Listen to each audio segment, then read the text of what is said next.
Bonjour à tous, alors je vous retrouve aujourd'hui pour vous parler de mes dernières acquisitions livresques. Je m'excuse comme d'habitude pour mes absences prolongées et je vous remercie vraiment de votre fidélité, d'être toujours plus nombreux à vous abonner et de me suivre toujours à chaque fois que je reviens avec une nouvelle vidéo. Merci, ça me fait vraiment chaud au cœur. Je m'excuse encore une fois, je ne peux pas toujours être très présente sur ma chaîne, mais ça me fait énormément plaisir que vous soyez là à chaque fois. Donc voilà, je reviens aujourd'hui pour vous parler de mes acquisitions voilà, que j'ai faites déjà il y a un petit moment. C'était pendant les vacances d'hiver que j'ai acheté mes livres et je suis vraiment désolée, j'ai pas trouvé de temps pour filmer plus tôt.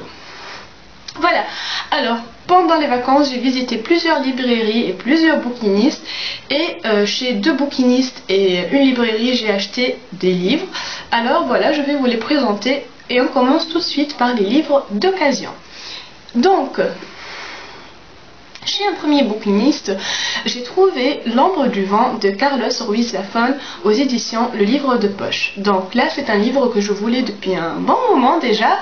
Voilà, parce que ça parle de l'Espagne et plus précisément de Barcelone. Et j'adore l'Espagne, j'adore tout ce qui touche à l'Espagne, tout ce qui touche à l'espagnol. Voilà, donc j'étais forcément obligée de le prendre, surtout que je n'avais jamais vu cette couverture et je l'ai adorée. Ça a été un flash quand je l'ai vue, elle est très colorée, très belle. Ça donne l'impression d'être un livre de Chiquite, alors que pas du tout. Et surtout, il y a la Sagrada Familia qui est un monument que je trouve fabuleux à Barcelone, que j'ai eu la chance de voir en vrai. Donc je suis très heureuse de cette version du livre que j'avais jamais vue. Je connais la couverture classique. Voilà, donc c'était ma première acquisition. Ensuite j'ai pris deux Zola pour compléter ma saga des Rougon-Macquart qui, si vous le savez, se constitue de 20 livres et dont je n'ai lu qu'un seul, voilà. Honte à moi, j'ai toujours envie de lire du Zola et je ne trouve jamais le temps de lire des classiques.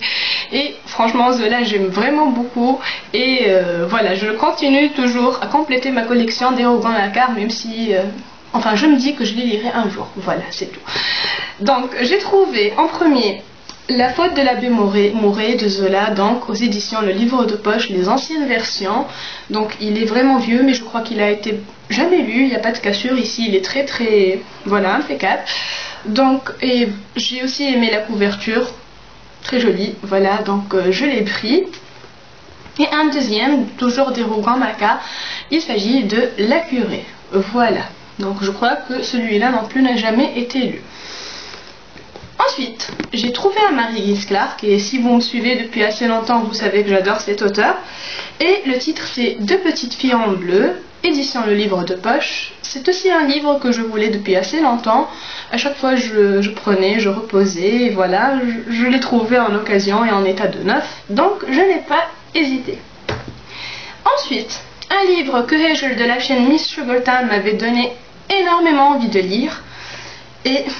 d'ailleurs, je l'ai commencé dès que je l'avais acheté et je l'ai arrêté. Je vais vous en parler un peu plus tard. Donc, il s'agit de Quand j'avais 5 ans, je m'ai tué de Howard Botten aux éditions Point, collection virgule. Donc, j'ai persévéré, mais j'ai pas pu. Donc, j'ai arrêté ce livre à la moitié, mais là n'est pas notre sujet. Donc, je vais vous en reparler dans mon point lecture. Voilà, mais je sais pas pourquoi, j'ai pas adhéré. Je sais pas. C'était pas nul, mais voilà, je l'ai mis sur pause et peut-être que je le reprendrai un jour. Ensuite, j'ai trouvé une trilogie que quasi tout le monde a lu quand il était plus jeune, mais pas moi. Et c'est une saga très connue, presque autant que Harry Potter, je crois. Et il s'agit donc de La Croisée des Mondes. J'ai trouvé le tome 1, Les Royaumes du Nord, donc de Philippe Pullman, aux éditions Le Folio Junior. Donc voilà, comme je disais, j'ai très envie de découvrir cette saga, même si je suis très en retard et que c'est un livre pour enfants, je crois, à la base. Voilà, donc j'ai trouvé le premier tome avec l'affiche du film et il y a même des images prises du film dedans. Voilà, j'ai trouvé ça très sympa. Et vu que c'était un livre d'occasion et qu'on trouve souvent des trucs dans les livres d'occasion, eh bien j'ai trouvé une carte qui fait la publicité de ce livre en jeu vidéo, et donc ça me servira de marque-page quand je le lirai. Voilà, donc ça c'était le tome 1. J'ai trouvé le tome 2 aussi, La Tour des Anges, toujours du même auteur. Voilà, et enfin le troisième tome, Le Miroir d'Ambre. Le Miroir d'Ambre, donc de Philippe Pullman, aux éditions Folio Junior. J'attends vraiment vos avis sur cette saga parce que j'ai très envie de me lancer dedans. Voilà, ensuite pour les deux derniers livres d'occasion, ce sont des livres de mon enfance, une auteure de mon enfance que j'adorais étant plus jeune, et voilà. Je croyais avoir lu plusieurs de ces livres, mais il y en a un que je connaissais pas, j'ai trouvé et je l'ai pris. Donc commençons par celui que j'adore, que j'ai lu des centaines de fois. Il s'agit des Malheurs de Sophie, écrit par la comtesse de Ségur aux éditions Le Livre de Poche. Donc ce livre, il a bercé mon enfance, je l'ai lu je ne sais pas combien de fois, mais j'adorais. Et d'ailleurs je l'ai déjà dans ma bibliothèque, mais j'aimais pas trop l'édition que j'avais.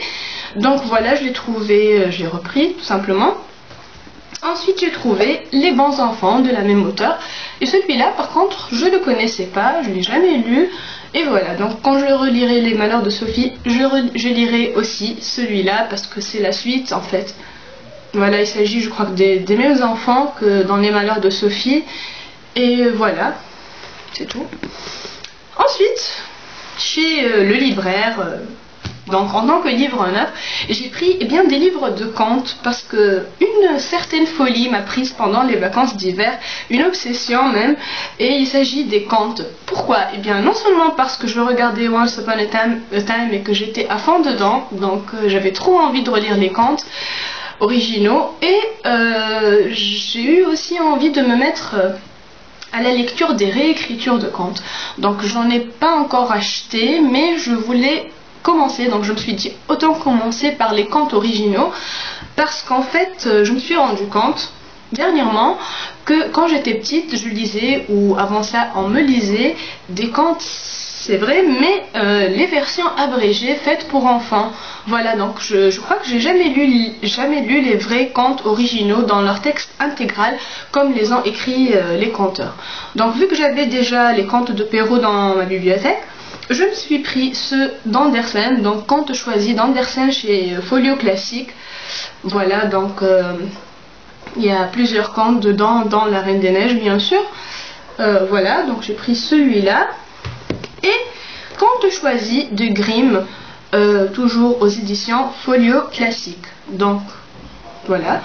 Et enfin, un autre livre de Grimm qui contient d'autres contes qui n'étaient pas dans le premier, et c'est Réponses et autres contes aux éditions Pocket, la collection à 1,50 €. Voilà. Donc, et bien évidemment, je n'ai lu aucun de ces livres. La folie des contes m'a pris totalement pendant les vacances, et finalement, je n'en ai lu aucun. J'ai juste fait de regarder la série Once Upon a Time, et j'ai regardé plein de films pendant les vacances.